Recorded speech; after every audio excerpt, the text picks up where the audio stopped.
Muito bem, meu povo, estou aqui com um vídeo que eu estou devendo para vocês faz um tempinho, que é o vídeo sobre as canções do Cartola, que a Unicamp colocou na lista já para alguns anos aí e que permanece aqui nesse ano do vestibular 2025, né, e 26 também.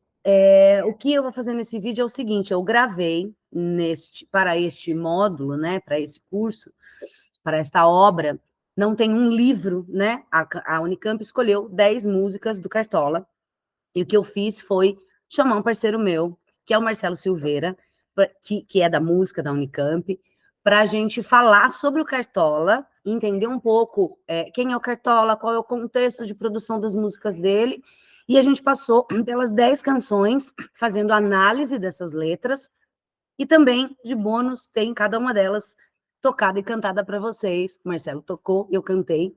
E aí é isso que você encontra no meu curso.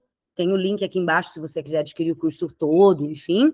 Ou o método Bisturi completo, né, com todas as obras da Unicamp. Mas aí o que eu trouxe aqui para o YouTube, então, é um trecho da nossa apresentação, em que a gente fala um pouquinho sobre o Cartola, né, faz essa explanação de maneira mais geral, introdutória, e análise com a música, né, de uma dessas canções, que é uma das que eu acho mais famosas e que poderia aparecer mais ainda no vestibular. Então, vocês vão ficar aqui na sequência com esse vídeo editado, com um trechinho dessas nossas considerações iniciais, né, sobre o Cartola, e na sequência a análise, a execução e a análise de uma dessas 10 canções, beleza? É o que vocês vão encontrar, então, aqui. Eu espero que te ajude, e, de novo, se você curtir e quiser ter todas essas canções analisadas e cantadas, enfim, com o contexto delas, tem o link aqui para você encontrar esse curso, beleza? De novo, espero que esse material singelo te ajude nos seus estudos e bora lá. Falou, valeu.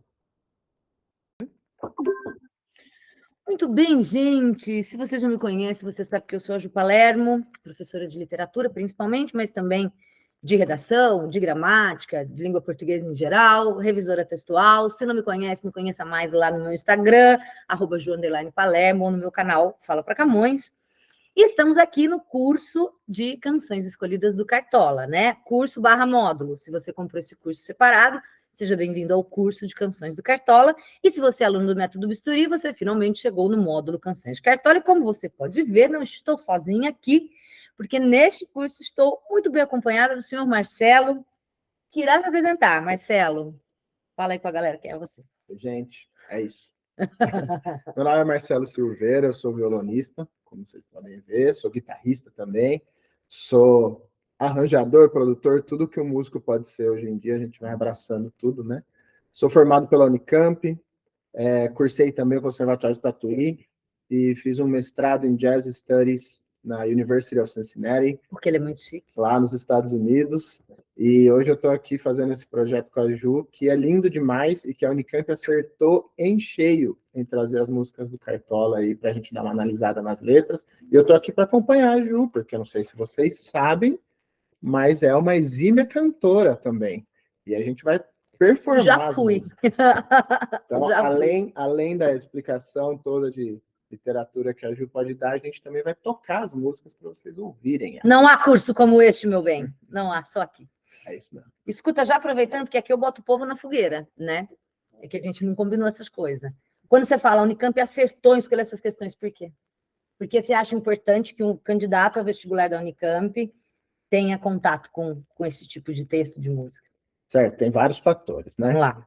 Acho que o primeiro fator é realmente trazer uma figura importante da nossa música para o vestibular, que eu não ando acompanhando muito, né? Como que a Unicamp anda fazendo seus vestibulares, mas eu sei que eu sinto uma falta disso, principalmente no público jovem, da gente conhecer o nosso passado, né? E eu acho importante, sim, trazer o Cartola, que é grande, que é gigante no nosso país, e talvez você que escuta samba, né? Talvez você não saiba dessa história, dessa linha de pessoas que vieram antes para você escutar o que você escuta hoje. E o Cartola faz parte desse desenvolvimento. Esse é o primeiro fator, né? E o segundo fator é a história de que o Cartola ele representa mesmo um pilar da nossa música popular.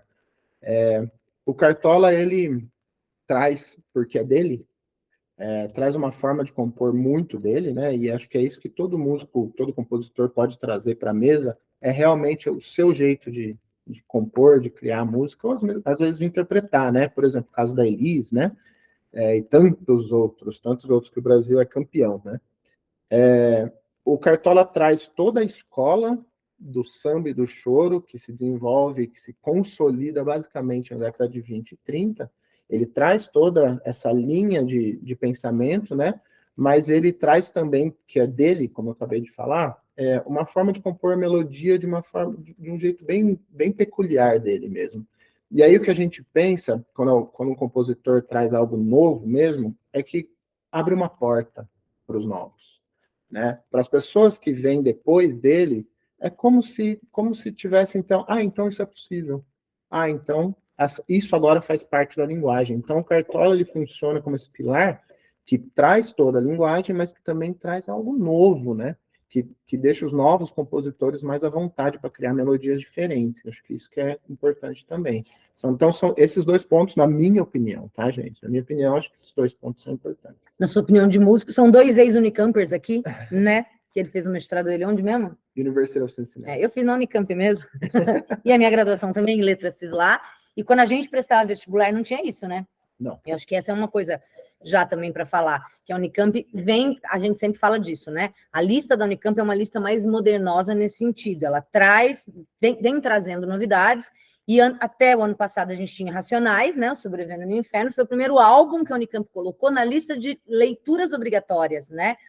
De literatura. Então, a gente encarar a poesia da música, a música como poesia. Se a gente lembra lá do trovadorismo, a gente começa a estudar literatura em língua portuguesa, a gente começa a estudar as canções do trovadorismo, que eram músicas, né? A poesia vai se separar da música só no humanismo, por volta lá do século XIV, com a poesia palaciana, e aí eu vou ter poesia para ser só declamada, mas a poesia surge como música, né? Cantada, tocada, com instrumentos, a galera dançava. Então, a Unicamp traz a música e entra na lista como poesia, né?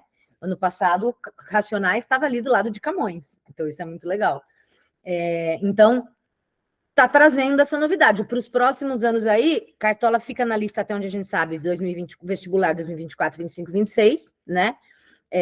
Mas para os próximos anos vai entrar literatura indígena, o Krenak, vai entrar Chimamanda, vai entrar Caio Fernando Abreu. Então, a Unicamp tentando abrir essas vozes, que é uma coisa que a FUVEST, por exemplo, não faz. Eu adoro falar mal da FUVEST aqui, que é a FUDEST, né?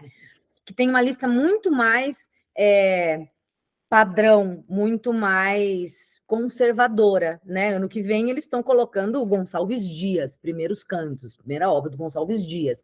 Esse ano meteram o Marília de Dirceu do século XVIII, né? Enquanto, ao mesmo tempo que, ok, tá Dois Irmãos, do Milton Ratum, que é um livro aí de 2010, mas eles têm essa coisa da tradição, e a Unicamp tem inovado, trazendo coisas diferentes para a gente ler. E aí você pode estar aí pensando, gente, mas música, o que é? É ler as músicas? É isso? Tá bom? Entendi, não entendi? Então, o que a gente vai fazer aqui? Nessa introdução, a gente vai apresentar um pouquinho da história do Cartola, quem é ele. Você não precisa pirar nisso, vestibulando, porque o Unicamp não te mandou ler a biografia do Cartola, né? Mas para a gente entender um pouquinho mais desse contexto, essa importância dele que o Marcelo está falando aqui, a gente vai ter uma noção de quem é esse cara, né? Em que contexto foram produzidas essas músicas. E daí a gente vai música por música. Marcelo tocará lindamente, eu tentarei cantar aqui, e aí a gente vai analisar letra por letra. O que a gente pode tirar de cada uma dessas músicas. Já avisando também que a gente vai partir da materialidade do texto, do que a gente tem no texto. Vamos encarar essa música como um poema e vamos entender o que eu posso analisar ali em termos de forma e também de conteúdo temático. Beleza? Mais alguma coisa para começar, Marcelo, que eu não tenha falado? Não. Eu ia te falar, se você tem certeza que seu microfone está funcionando, tudo certo. Eu tenho. Oremos. Eu interrompi o compartilhamento. Por quê? Porque sou uma louca. Eu tenho certeza que ele está funcionando. Ele sempre funcionou. Ele tá ali o negocinho azul ali, ele tá... Se ele não funcionou, aí já é culpa sua. Porque comigo aqui sempre funcionou. Então, esses são os slides que vocês, alunos do curso, vão ter acesso a ele também. Aqui embaixo eu vou deixar como material extra, né, para vocês acompanharem, se quiserem, quem gosta de imprimir para fazer anotação, ou enfim, só quiser seguir, vocês vão ter os slides aí, tá?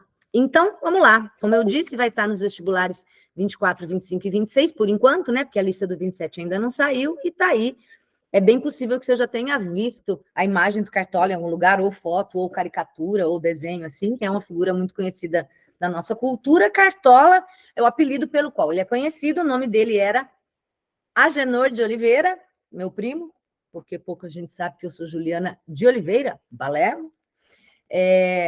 Na verdade, ele, a vida inteira, praticamente, né, achou que chamava Agenor, e aí quando ele foi casar, depois de velho, na hora de pegar os papéis, ele descobriu que o nome dele era Angenor, que ele estava registrado como Angenor. Então, Agenor ou Angenor, enfim. Ele nasce em 1908 e morre em 1980. Então, aí vive pra caralho também, né? Apesar de todos os problemas de saúde que a gente vai ver que ele teve. Ele vive bastante, carioca, então o Rio de Janeiro, obviamente, muito presente nas letras, como a gente vai ver em algumas, a questão do morro é bastante importante aqui, porque é o contexto do qual ele escreve, é o contexto do qual ele fala, tá?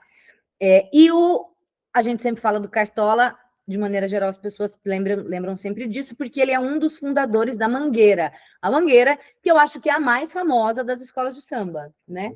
É tipo Flamengo, fala de futebol, Flamengo, em termos de Brasil, a Mangueira é uma das mais famosas. Ela se chama, a escola de samba chama Estação Primeira de Mangueira, porque surge no Morro da Mangueira. Então, tem o Morro da Mangueira. Quando a gente fala Mangueira, a gente está falando duas coisas. Tem o Morro da Mangueira, no Rio de Janeiro, e tem a escola que se chama Estação Primeira de Mangueira. O Cartola é um dos caras que vai fundar a escola de samba. Só por aí já é um... Gigante. Já tem um currículo, uma coisa importante no currículo. E a curiosidade que a escola chama Estação Primeira de Mangueira, porque o Morro da Mangueira seria a primeira estação a partir da Central do Brasil, né? Central do Brasil, a central de trens, e a primeira estação a partir da Central do Brasil em que tinha samba, né? Engraçado falar disso, que tinha samba, como não tinha, mas acho que assim, no sentido organizado, de ter a galera que, inclusive, vai fundar a escola. Marcelo, a hora que você quiser falar alguma coisa, você me interrompe, porque eu aqui não paro de falar. Ele insiste em me chamar de senhora e eu fico falando que é senhorita o tempo todo. Só para a gente ter um pouquinho mais de informações, ele nasce mais especificamente no bairro do Catete, no Rio de Janeiro, em 11 de outubro de 1908, e você, vestibulando que adora história, já se ligou que é o ano em que a família real vem para o Brasil, cara. Não, mentira. Que louca, 1908. Que ano que a família real vem para o Brasil? Juliana, é 1808 a família real vem para o Brasil. Quando a gente esquece. Quando a gente começou a gravar, o Marcelo falou, a gente vai editar. Eu falei, não tem edição. Eu falei, quando erra? Você fala, errei. Errei, gente. Porque, olha, a hora que eu estava fazendo esse slide, eu estava o quê? Louca. Família real vem em 1808, tá? Ano da vinda da família real. Que louca! Risca isso, eu vou apagar do slide quando eu for colocar, tá? É isso que acontece, Marcelo, quando a gente erra. A gente ri da gente mesmo, assume o erro. Tem nada a ver, tá, gente? 100 anos da vinda da família real, quando ele nasce, Eles tá? nunca mais vão esquecer isso, que é 1808. Ou eles vão confundir com 1908 e vão errar tudo. Enfim, 100 anos, tá? Da família real no Brasil. E aí, o pai dele tocava cavaquinho, né? Tem essa influência já. Ele vai ficar conhecido pelo violão, né, Marcelo? Pelo violão e pelo canto, né? Pela composição, né? Mas ele não tocava cavaquinho, né? Não. É violão mesmo. E aí, como acontece com muita gente no Brasil, ele vai ser autodidata na música, né? Que significa isso, que ele não vai ter o estudo formal. Por exemplo, que Marcelo teve, né? Na universidade. Eu não sei, você estudou música antes de entrar no Unicamp, provavelmente. Sim, né? A vida toda, desde criança. É difícil, né? Alguém que nunca estudou entrar, porque não passa na prova. Se tem alguém aí prestando música, não passa, né? Muito difícil passar na aptidão. A prova de aptidão tem que fazer o que eles querem. Mas, enfim, para quem não tem condições, né? A gente sabe que tem muita gente que aprende assim. É que hoje em dia ainda tem YouTube, né? Tem tudo no YouTube, tem muita coisa. Mas nessa época não tinha, né? Então é aqui de ouvido, vendo alguém tocar ali, vai imitando como é que é e tal. Ele é autodidata. E isso é muito interessante, porque essa coisa que o Marcelo falou, da complexidade musical que ele tem, um cara que não teve estudo de teoria, né? Isso, não teve estudo formal, e na verdade é uma coisa muito comum, pelo menos naquela época, né? As pessoas que nasciam no morro, né? Na verdade, estudo de música formal, quem tinha mesmo era quem realmente tinha uma boa condição de vida, que daí estudava, na verdade, mais os conceitos de música erudita, né? Porque a música popular até então nem era tida como algo que se deveria aprender numa instituição. Então, é muito comum que os sambistas, principalmente nessa época, também os chorões e todo o pessoal que cantava modinha, né, que fazia seresta, todo mundo era uma... É porque é uma tradição oral, né? Isso que é o mais importante. Então, autodidata significa, nesse ponto, ser de uma tradição que vai passando do seu pai para o seu filho, pro neto, e assim vai. E a música popular, ela se desenvolve assim. Se desenvolve na rua, desse jeito mesmo. E até hoje é assim, né? A É, a gente só tem coisa outras coisas que permeiam isso, mas até hoje a música que popular facilitam, essa coisa de vou pro YouTube ver, sei lá. com certeza. O YouTube é grande para Hoje isso, tem né? tudo. Mas eu fiquei pensando, o autodidata aqui não é necessariamente que aprende sozinho, Não. mas que aprende sem frequentar uma escola, sem ter um ensino formal. Isso aqui é sol, aqui é a clave de sol, a pauta é aqui, né? Mas é isso, aprende com o pai, com o vizinho, de frequentar a roda de samba, de escutar, de ver e começar a, a brincar também, a aprender, né? Sim. Era torcedor do Fluminense, caso você queira saber, Cartola, né? E quando ele tinha 11 anos é que ele vai mudar para morar na Mangueira, que vai ser, como eu disse, o cenário, né? Que vai ser retratado em muitas das músicas dele, que vai ser o contexto de produção desses sambas que a gente está estudando aqui. Então, com 11 anos, né? Bem, já criança, ele muda para Mangueira. E aí, por que Cartola? Porque, como a gente vai ver, ele teve vários empregos que são hoje subempregos, né? E numa dessas excursões profissionais, uma das coisas que ele fez foi trabalhar de pedreiro. Só que ele era muito vaidoso com o cabelo dele. E aí, cabelo, a coisa do cimento, tal, que vai cagando. E ele usava um chapéu coco. Caso você jovem não saiba o que é um chapéu coco, aí está para você a imagem de um chapéu coco, porque o cimento sujava o cabelo dele. E aí, os caras não perdoam, né? Então, quando ele tinha 15 anos, ele já trabalhava como pedreiro ou servente de pedreiro, não tenho certeza, né, exatamente o que ele ocupava nessa hierarquia e a função que ele ocupava, mas trabalhava, né, em serviço de obra, em construção, e os caras chamavam ele de Cartola, oh, Cartola, Cartola, porque zoavam por causa do chapéu coco, e foi o nome que ficou, porque apelido é assim, né? Basta você não gostar que ele pega. E aí ele acabou assumindo, e é o nome, inclusive, o nome artístico dele, é o nome pelo qual é conhecido, é o nome que está no vestibular da Unicamp, né? Canções de Cartola. Então é o nome que ele vai carregar. A origem seria essa história aí da vaidade dele, que não queria sujar o cabelo com cimento. E aí está de novo o Cartola, acho que é foto mesmo, né? Para vocês verem. E aí, pesquisando, né? Eu comentei com o Marcelice, a gente ficou louco fazendo conta, que daqui a pouco vai aparecer a conta que a gente. A conta não, o resultado que a gente chegou. Tá tudo bem que o povo da música tem que entender bastante de matemática, mas eu, na letras, nossa, né? Que ele vendia samba, é muito louca essa ideia, né? Se você presta FUVEST, lá no Angústia, a gente tem o Luiz da Silva que vendia alguns poemas, né? Ou artigos, ele fazia uns poemas e vendia. Só que o Cartola vendia alguns sambas e vendia muito barato, né? Como funciona essa coisa? Eu faço um samba, vendo para você, e se você fizer sucesso é teu e o dinheiro é teu. Exatamente. Naquela época, imagina que os direitos autorais eram mais soltos que são hoje, né? Hoje ainda é difícil, mas naquela época era bem assim mesmo. Inclusive tem rumores aí de grandes sambistas que na verdade compravam sambas dos outros, que não escreviam. Até atualmente surgiu essa ideia de que Adoro Chico fofoca. Buarque Não acredito. não compunha nada, É que é uma mentira. grande mentira, né? Mas é bem assim mesmo, você escreve um samba e se alguém se interessa, vem quando você quer nesse samba aí. A pessoa detém aquele samba e se fizer sucesso, que naquela época vários faziam mesmo, né? E aí é dele, né? Já vendeu. Vendeu sua propriedade intelectual, acabou. Tchau. O meu pai, assim como o pai do Cartola, ele toca cavaquinho. Meu pai compôs alguns sambas, né? Para mim, vários. Para minha irmã, pra minha mãe. Né? E aí, e fez um samba pro samba, sabe? Uma coisa assim, metalinguística, né? E aí, outro dia, ele foi no show do Dudu Nobre. E ele entrou em contato com o cara lá para falar que tinha um samba feito. Aí, que queria que chegasse, o Dudu mandou e tal. Não sei o que fim deu. Mas daí, assim, é óbvio, né? Meu pai não queria vender o samba pro Dudu Nobre. Ele teria a honra de ter o Dudu Nobre gravando um samba que era dele, né? Mas aqui, enfim, só essa coisa. Aqui não, aqui é isso. Ele fazia os sambas e vendia muito barato. E aí acho que a gente vai entrar numa coisa interessante, porque até agora aqui, beleza, que ele torce pro Fluminense, foda-se, né? Mas essa coisa dos empregos que ele teve, né, das coisas nas quais ele trabalhou, vão mostrando um pouco, e junto com o lugar onde ele morava, no Morro da Mangueira, no Rio de Janeiro, vão mostrando um pouco para a gente da figura do Cartola, que é importante para a gente discutir algumas coisas aqui. Então, por exemplo, empregos que ele teve. Ele trabalhou como pedreiro, como vendedor de queijo, vendedor de sorvete e lavador de carros. Então, como eu disse, tudo isso, como que a gente sabe hoje, que é o subemprego, que é o emprego de pessoas que não têm uma formação acadêmica, né? Ou, enfim, oportunidades de... Porque tem gente que também não tem formação acadêmica, mas é indicado de não sei quem, conhece o pai de não sei onde e vira gerente de empresa, né? Então, são questões aqui que a gente vê que espelham a desigualdade do nosso país e são esses subempregos de pessoas que não têm acesso ao estudo, né? Pela falta de formação e pelas questões de desigualdade no país, então a gente está falando de um cara que não teve estudo, que trabalhou como pedreiro, como vendedor de queijo, como lavador de carros. Então, automaticamente, e aí, Marcelo, você me interrompe quando você quiser, essa coisa que a gente está falando do sambista, do morro, teoricamente, à primeira vista, a gente tenderia a associar as composições do Cartola à tradição oral.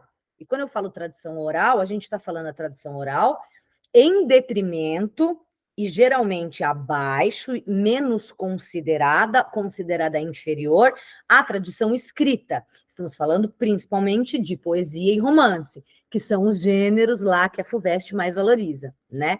Então, você pega a letra de um sambista que trabalhou como pedreiro, que mora no Morro da Mangueira, que não teve estudo, teoricamente você vai achar que ela é mais pobre, tanto do ponto de vista dos temas, quanto do ponto de vista da forma, do que um poema, por exemplo, do Olavo Bilac, príncipe dos poetas parnasianos. Só que, tchan, tchan, tchan, tchan, o Cartola teve uma formação em que ele gostava muito de ler essa poesia. Ele teve acesso, apesar de não ter acesso ao estudo formal de universidade e tudo mais, ele era um apreciador de poesia, dessa tradição escrita. Encontramos na sua biografia que ele lia muito Castro Alves, Bilac e Camões. Mano, Castro Alves, Bilac e Camões são paradigmas da poesia considerada boa poesia no Brasil. Porque vocês sabem que a partir dos modernistas tem gente que até hoje considera que não é poesia, né? Agora, Castro Alves é o mais dos mais da terceira geração romântica, inclusive autor do Navio Negreiro. A terceira geração do Castro Alves é a geração, não sei se você lembra disso, quando você estudava, Marcelo, é a geração abolicionista, que vai fazer poemas a favor da abolição e tal. Tá com um cara que não lembra de porra nenhuma. Preciso fazer um curso da Gil. Camões, o primeiro, classicismo, né? É o clássico do clássico, versos decassílabos, rima. Então, assim, quando a gente vai olhar rima, procurar rima nas canções do Cartola e tudo mais, entenda que ele tem esse background como leitor. E Bilac, que está na Unicamp, com Tarde, né? Que é o símbolo maior da poesia parnasiana do século XIX, do fim do século XIX. Então, na verdade, do fim do XIX, começo do XX. Então, ele tem esse background, que é a palavra, né? Ele tem esse estudo, ele tem essas influências, e como a gente vai ver, esse gosto pela poesia romântica, e aqui eu falo romântica em dois sentidos: romântica do romantismo, pelo Castro Alves aqui, mas romântica desse lirismo, né? Poemas para a mulher amada, falar de amor. A gente vai ver influência, então, temática disso nas músicas, nas canções que a gente vai analisar, e também formal. Então, eu poderia partir de um pressuposto preconceituoso, estereotipado, de que um sambista pobre do morro, pobre, preto, sem estudo, que trabalhou como pedreiro, vai fazer músicas muito simples, com letras muito simples e temas muito simples, e a gente vai ver o uso que ele faz, por exemplo, das formas verbais, ele usa a segunda pessoa, usa corretamente, né?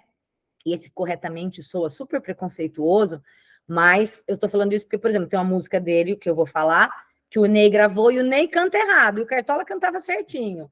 Certo, errado, ok, dentro da norma padrão, né? Então, a gente percebe uma influência da cultura letrada tanto na forma quanto nos temas da música dele, que a gente vai ver nas canções. E eu acho que isso é um dos pontos-chave para você vestibulando, né?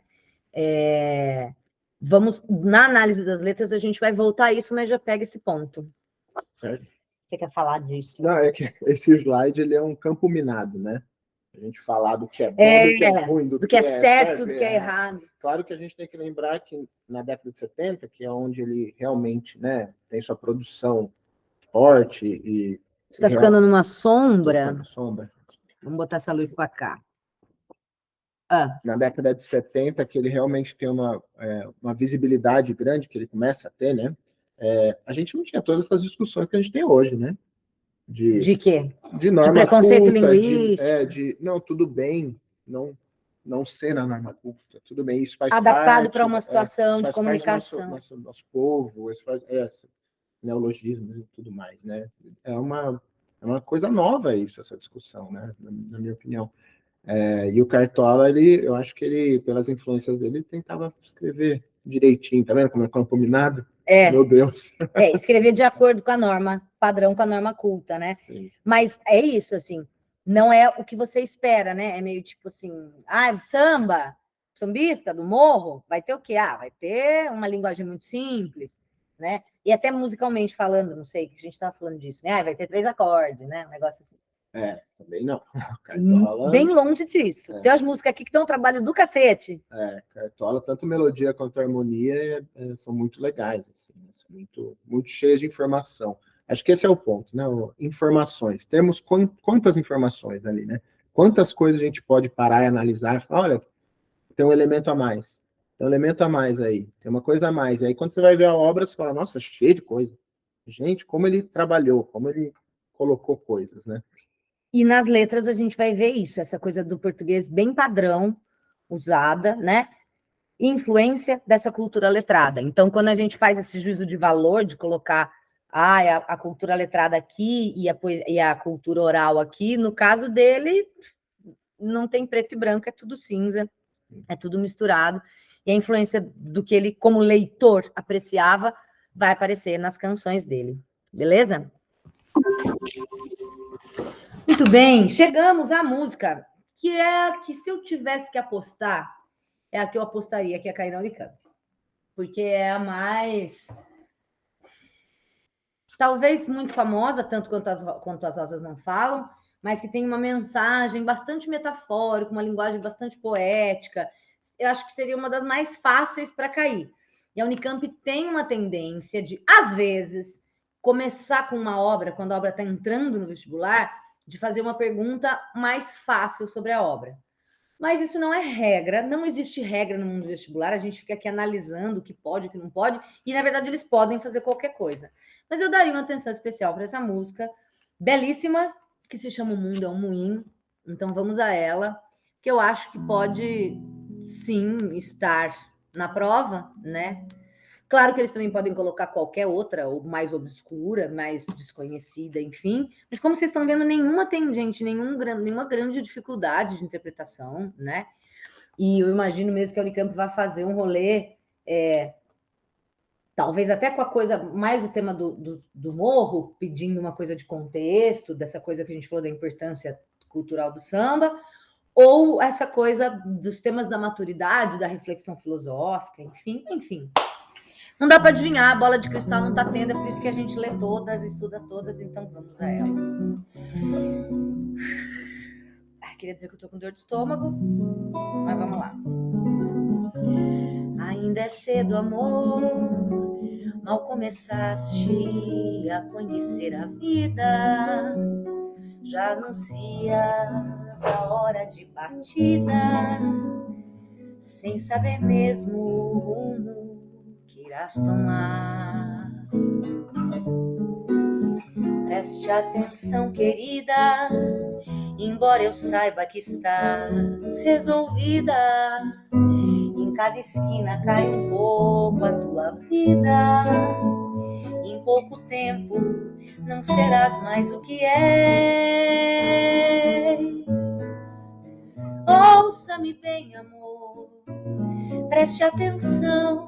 O mundo é um moinho, vai triturar teus sonhos tão mesquinhos, vai reduzir as ilusões a pó. Preste atenção, querida, de cada amor tu herdarás só o cinismo. Quando notares, estás à beira do abismo, abismo que cavaste com teus pés. Que é isso? Tapa na tua cara essa canção. Abismo de Cavastos. Com teus pés, a culpa é tua, caralho. Bom, acho que a primeira coisa que eu queria chamar sua atenção, aspectos gramaticais. Estamos aqui falando de uma canção que dialoga com o interlocutor ou a interlocutora, já que é querida, né? Usando a segunda pessoa do singular, que é tu. Então, observe o uso das formas verbais. Por que eu estou chamando atenção para isso? Porque isso não é comum na nossa linguagem do dia a dia. Então, ele diz, mal começaste a conhecer a vida. Tu mal começaste, que é a conjugação corretíssima. Veja que lá embaixo ele diz, abismo que cavaste, quando notares, né? Então, ele está usando aí, tu herdarás, enfim, a conjugação, usando os verbos na segunda pessoa do singular. Tem uma versão muito famosa desta música com Ney Matogrosso. Ney Matogrosso, maravilhoso, amo de paixão. Eu falo de Ney Matogrosso agora, eu lembro da foto do pau dele que ele postou no Instagram, você sabe dessa história? Ney Matogrosso é velho, né? Velho com tecnologia, tirou a foto do Bilal e postou no feed do Instagram. Não acredito. Errado, coitado. Ficou ali algum tempo, mas é claro que teve print e tudo mais. Aí eu penso no Ney Matogrosso, agora eu lembro dessa história. Não tem nada a ver com o que eu queria falar. É porque eu falo as coisas que eu penso. Esse é o meu problema principal da vida. Ney Matogrosso gravou essa canção numa versão belíssima. Inclusive, é um CD que eu acho que ele gravou só Cartola. Não sei se foi só Cartola ou só sambas dessa época. E ele canta: abismo que cavastes com teus pés. Ninguém cavastes nada se é tu. Tu cavaste. E aí eu fui ouvir assim com muita atenção o Cartola e ele canta direitinho, entre aspas. Ele canta usando a regra da gramática. Tu começaste, tu cavaste. Então, só chamar sua atenção para isso, tá? Bom, uma outra coisa tem a ver com esse moinho aí que eu vou falar em breve, né? Mas o que a gente tem aqui nessa música, inclusive no título, é uma metáfora, a figura de linguagem mais conhecida, mais usada, e parece que no Brasil cada vez menos as pessoas entendem metáforas, né? As pessoas estão aí faltando, carecendo de linguagem poética. O mundo é um moinho. Por que isso é uma metáfora e não uma comparação? Aula básica de figuras de linguagem. Toda metáfora é uma comparação. Existe a figura de linguagem comparação e existe a figura metáfora. O que as difere é justamente o conectivo, a conjunção. Se eu dissesse o mundo é como um moinho, isso seria uma comparação. O mundo é um moinho, por não ter o como, isso já é uma metáfora, né? A vida é como uma cesta de cerejas, isso é uma comparação. A vida é uma cesta de cerejas. Life is just a bowl of cherries, uma música muito famosa da Broadway, inclusive. Então, por não ter o como aqui, a gente vai dizer que é uma metáfora. E aí, qual é a metáfora que ele vai dizer? O mundo é um moinho. Moinho, como é que eu explico para a juventude urbana o que é um moinho, Marcelo? Moinho é aquele bagulho que fica girando e com a energia eólica do vento, ele faz o negócio girar e vai moer grãos, é isso? Pode ser. Você tá com um cílio aqui. Cílio? Do outro lado, daqueles para fazer o pedido, sabe? Saiu. Desperdiçamos um pedido. Para moer grãos? Eu estou confundindo moinho com, na verdade, a força da água que gera eletricidade, não, né? Então moinho, você vê que uma pessoa de artes ou uma pessoa de humanas, das linguagens, que não sabe como te explicar o que é moinho. Moinho é um bagulho. Eu acho que nesse é o bagulho que vai girar e vai. De todo modo, o que ele faz é triturar grãos. Seja com a força do vento, seja com a força da água. Não, porque tem uns moinhos que a pá gira com água mesmo. Você vai, né? De todo modo, ele vai moer grãos. Então, o mundo é um moinho. E ele vai usar isso. A gente já está pulando para a terceira estrofe. Depois eu volto, né? A grande metáfora é essa. O mundo é um moinho, vai triturar teus sonhos. Tão mesquinho. Atenção que mesquinho está no singular. Então, não são os sonhos que são mesquinhos. É o moinho que... tão mesquinho, vai triturar teus sonhos. Veja que ele usa o mesquinho aqui para rimar com moinho, né? Mas é o moinho que é mesquinho. Então, essa primeira coisa, porque não vai triturar teus sonhos tão mesquinhos, não são os seus sonhos que são mesquinhos, é o moinho mesquinho que vai triturar os teus sonhos. Porque é isso que o moinho faz, tritura. Dentro desta metáfora, a vida é um moinho que vai triturar os seus sonhos. Temos uma mensagem de bastante positividade, só que não, né? E também aqui nesse caso que a gente tem é o eu lírico dando conselhos. Para quem? Para uma querida. Quem é essa querida? Foda-se. Por que eu estou dizendo isso? Porque eu já vi na internet gente falando Ai, é a mulher dele, que ele ficava com uma mina jovem que foi embora. Na vida do Cartola, a gente sabe que não tem essa mina jovem, que ele sempre namorou mulheres da idade dele, mais ou menos ali. Já ouvi a história. Ai, é a filha adotiva dele que quis sair de casa. Qual a história que você ouviu? Ela foi virar prostituta. Que ela foi virar... E que ele desmentiu. Que ele mesmo, o Cartola mesmo negou, né? Falou, não, não tem nada disso. Mas, segundo ele mesmo, era para filha dele mesmo. Mas era a enteada que simplesmente saiu de casa. Muito jovem. Foi viver a vida fora da casa dos pais. E ele ficou triste com isso e queria aconselhar ela que o mundo não é tão fácil quanto ela pensava. Acho que segue nessa linha. Exatamente, né? E a grande questão, porque eu falei que foda-se. Porque foda-se. Porque o Unicamp não vai te perguntar para quem que ele escreveu essa música. Para a filha dele. Letra A. Ah, era para a filha. Letra B. Foda-se, não interessa. Se a Unicamp quisesse que você soubesse para quem a música foi escrita, ela mandava você ler a biografia dele, entendeu? Então, o que interessa é o que a música está dizendo. Tem esse lírico que é jovem. Isso eu consigo provar no texto quando ele diz: mal começaste a conhecer a vida. Então, é uma pessoa jovem, que ainda não conhece. E aí ele diz: ainda é cedo. Você nem começou a conhecer a vida, já anuncia a hora de partida, você já fala que está indo embora, sem nem saber para onde. Você não sabe o rumo, né? E aí veja que, apesar de quando chega no fim, eu falei, porque parece um tapa na cara, tem um carinho. Olha os vocativos que ele usa: amor, querida, amor, querida, ouça-me bem, amor, preste atenção, querida. Tem um tom de conselho aqui, né? E o conselho que ele dá é esse, exatamente isso que o Marcelo falou, né? A vida é foda. Eu sei que você está resolvida, ele disse, você não vai mudar de ideia, mas em cada esquina cai um pouco a tua vida. Eu falei para o Marcelo que eu acho que esse em cada esquina cai um pouco, é que o povo pensou que essa coisa de vida na esquina, que as putas ficam na esquina, né? Mas essa ideia de que em cada esquina cai um pouco a tua vida você vai encontrando dificuldades a cada esquina e vai caindo, em pouco tempo não serás mais o que é, você vai mudando, porque você vai sofrendo e vai aprendendo com as pedras do caminho e vai ficando mais dura, né? E aí ele diz: o mundo é um moinho, vai triturar os teus sonhos, vai reduzir as ilusões as ilusões que você tem no sonho, não, porque eu vou sair, porque eu vou fazer, porque vai acontecer, porque eu vou fazer isso, porque eu vou abrir um canal no YouTube, porque eu vou ficar milionário.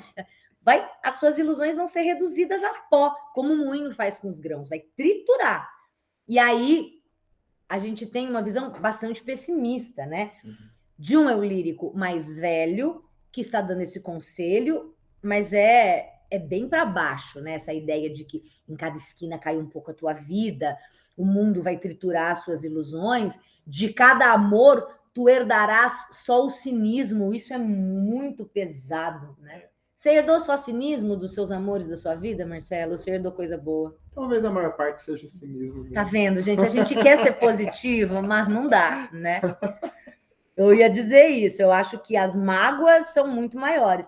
Mas eu tenho coisas boas de relacionamentos que eu vivi. Eu não herdei só cinismo, mas tem cinismo pra caralho. Cinismo, trauma, mágoa. Mas eu acho que é de propósito essa.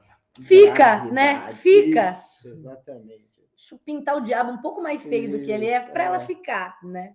Eu acho, né? Faz sentido. Cada um traz para si agora, né? Obra de arte é para isso, né? Mas não que seja mentira, de fato, né? E é isso, quando notares está à beira do abismo. Abismo que cavaste com teus pés, a culpa foi tua, porque eu mandei você ficar, você foi porque você quis. Então, eu brinquei no final, porque é um tapa na cara que ele dá, cavaste com teus pés, você que provocou. Eu achei um professor fazendo uma análise, falando uma coisa tão interessante, que não faz sentido você estar à beira do abismo que você cavou. Se você cavou, você estaria no fundo do abismo. Certo. Mas aí vem a questão que a gente falou em outras músicas já, da licença poética, né? Que ele diz, se você cantar, quando notares está no fundo do abismo, até cabe, mas à beira do abismo é uma situação... Sim. Não sei, parece mais impactante do que tá no fundo, já fudeu. Você tá na beira, ainda dá para voltar, né?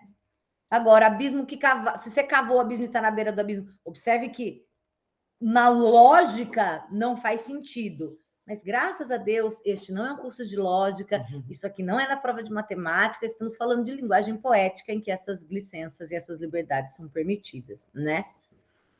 Fale, Marcelo. Não tem nada pra falar. Eu acho, galera, que eu falei tudo que estava aqui para falar. A mulher amada ou a filha, foda-se, não importa, né? Já falei que é metáfora, mais do que comparação é uma metáfora, que é um tipo de comparação. Já falei isso, esse alerta à juventude, né? Você está no começo da sua vida ainda, mal começaste a conhecer a vida, escuta o que eu tenho a te dizer, ouça-me bem, amor, preste atenção, querido, escuta a lição de uma pessoa que já passou por isso, né? Então, é por isso que a gente pode enquadrar naquele tema que eu falei da maturidade, porque é essa coisa do cara que já passou por isso, dando conselhos para a juventude, e até por isso acho que tem cara de vestibular, não sei, né? Já que é um conselho para a juventude, os vestibulandos, em sua maioria são jovens, não sei, tem muito cheiro de vestibular isso. Mas seria óbvio, né? Unicamp, você vai ser óbvia. A gente volta em dezembro com um trecho desse vídeo aqui para dizer se foi ou não. A última coisa que eu não falei é a literação, que a gente pode observar no título da literação, repetição de sons consonantais, né? O mundo é um moinho, o mundo é um moinho. A gente tem aí esses M's, e não só a literação do M, mas dos sons nasais. Mundo é um moinho. Tem bastante som nasal, tanto no M e no N de mundo, no no mo, no inho, né? Então, tem essa literação. O mundo é um moinho. Proposital ou não, é algo que a gente nota aqui. Então, é isso. E aí a questão do Tu, que eu também já comentei, e do Ney, e falei até demais, porque falei coisa que nem tinha que falar do Ney Mato Grosso. Acho que essa é isso. É simples, gente, não é? Você precisava de mim? Tá, não sei, né? Talvez. Não, acho que você está trazendo um monte de outras Não, visões. mas tipo, para entender a canção aqui, tá? Talvez você não tivesse visto a literação e tal. Mas, gente, você entende, né? O mundo é um moinho, o mundo vai destruir os seus sonhos, fica querida. Eu tô querendo dizer que não é uma obra que apresenta grandes complexidades, né? E aí, talvez até por isso, faça tanto sucesso e seja tão popular. Qualquer pessoa que escuta isso na mesa de bar ali, depois de 3 cervejas, talvez dê uma choradinha. Disfarce e chora. E pede uma cachaça agora. Isso, agora caipirinha de cachaça, por favor. Tudo bem? Espero que sim. Mais alguma consideração? Acho que é isso, né, gente? Então vamos em frente para a próxima. Até lá.